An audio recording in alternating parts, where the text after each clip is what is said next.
I can do all these things, but I can't help the people I love the most, and they can only know half of who I am, so I'm completely on my own.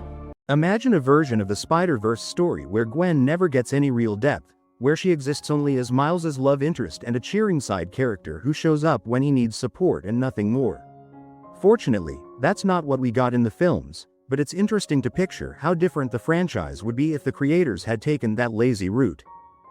The first movie centers on Miles. We see his origin, his struggles, and his growth. Anyone can wear the mask. You could wear the mask.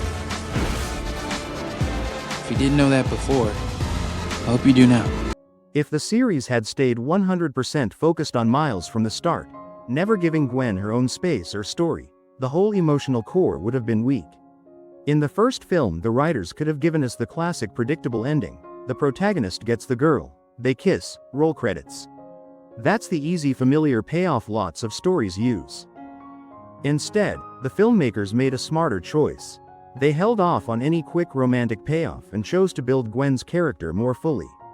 By delaying that reward moment and giving her an arc of her own, they created real chemistry and tension between her and Miles. I mean, how many people can you talk to about this stuff? You don't even know. The second movie shows that shift clearly. It doesn't just continue Miles's story, it splits focus and gives Gwen equal weight. We see her struggles, motivations, and personality, and that makes their relationship much more earned and meaningful. If they'd fallen for the shortcut, having Gwen be nothing more than a love interest in the first film, she would have existed only in relation to Miles. Her importance would vanish whenever the story wasn't about him. But because the creators avoided that trap and developed Gwen as a full character, the story became richer. Their bond isn't just a reward, it's the result of two people growing, clashing, and changing. Do you really think I'm a murderer? You're in this to help people, right? Right? She was dealing with a tense relationship with her father, the pressure of belonging to the Spider Society, and the complicated feelings that come with being close to Miles. She made mistakes, big ones, but what makes her so compelling is how she responds. Where do you think you're going, young lady? I'm going to find him. I don't know where exactly, but I know where to start.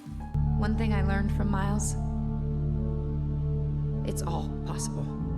Instead of burying everything, she keeps trying to fix things. Even when it's painful or terrifying, she chooses to face the consequences, to make amends, and to stop pushing away the people who love her out of fear. That willingness to confront her problems is the heart of her arc. Watching her actively work to do the right thing, even when she isn't sure she deserves forgiveness, is moving. Imagine if the creators had taken the simpler route and made Gwen only a love interest for Miles. If she existed just to support him, without her own agency or problems that played out on screen, her whole presence would be flat. Her agency turns their relationship into a partnership rather than a one-sided support role. Gwen's character is written so well in the films that it sparks real emotion, including anger from some viewers. That anger isn't proof the creators failed, it's proof they succeeded. If Gwen were perfect, never making mistakes, she wouldn't be relatable. Flawless characters are boring and hard to relate to. They don't create debate or strong reactions. It's her imperfections that make her interesting and give people something to argue about. The way the Spider-Verse story was split into two films makes all this even more intense. Across the Spider-Verse focused on her mistakes and on how her choices affected Miles. Goodbye, Gwen.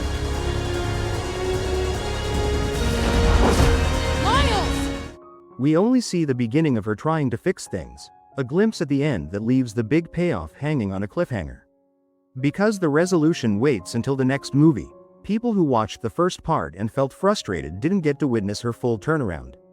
That frustration fanned into rage for some people, and they filled the gap with their own worst-case scenarios and angry interpretations. But here's the thing, people complain no matter what. If Gwen were perfect, a different crowd would still find a reason to criticize her, maybe for being uninteresting or unrealistically ideal. If she makes mistakes, others complain she's flawed. You can't please everyone, and that's fine.